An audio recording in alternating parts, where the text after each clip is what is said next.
So I like to go into the topic of today, which is to go under opinions or go beyond opinions. So many conversations get stuck there when we have difference in opinions.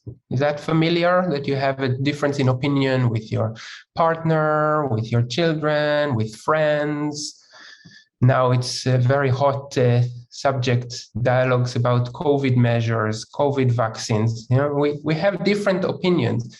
Immediately there is a sense of separation when we have different opinions. Or with our partner about, you know, if we have children, so often we have different opinions. One person think, yeah, we should let our child sleep in our bed. The other person say, no, it's not healthy.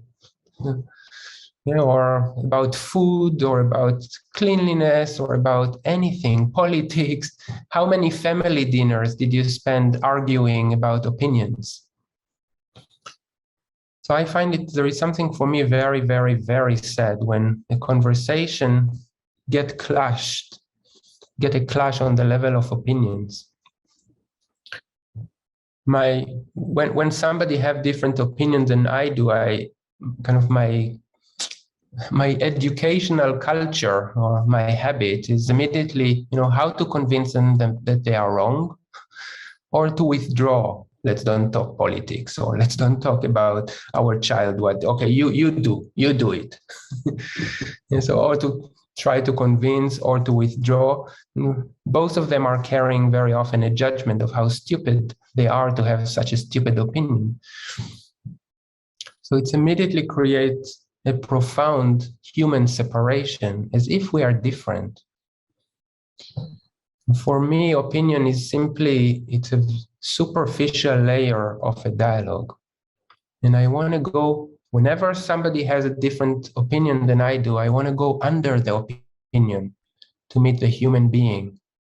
You know, I find it just so sad now. I did so many mediations about people, you know, in conflict around COVID measures and vaccination, you know, people who love each other, friends or family member, parents and children, who suddenly have a huge fight about opinion. While for me, one thing that is very clear to me about opinion, there are kind of mainly two things about it. One is that all opinions are living in Jackaland. All opinions are living in Jackaland in the sense of what is a good opinion? What is the right thing to do? What is good and bad, right and wrong? What is better? So whenever there is an opinion, immediately we are actually in Jackaland. And if there is one thing that is very clear to me, is that I have zero idea what is absolutely the right thing to do. No, I'm not God yet. I wish to become God one day, to have this capacity to absolutely know. For example, about vaccination, it's so clear to me that there is not one human being on the planet who is absolutely sure that vaccination is good or bad. We don't know. It's an adventure. Any choice we are making is an adventure into the unknown. I'm not God yet. I don't have the capacity to absolutely know what is the right thing to do. I really would wish to have this capacity, but it's very clear to me, at least me, I'm very clear I don't. Even for myself, you know, did it ever happen to you to be sure about something?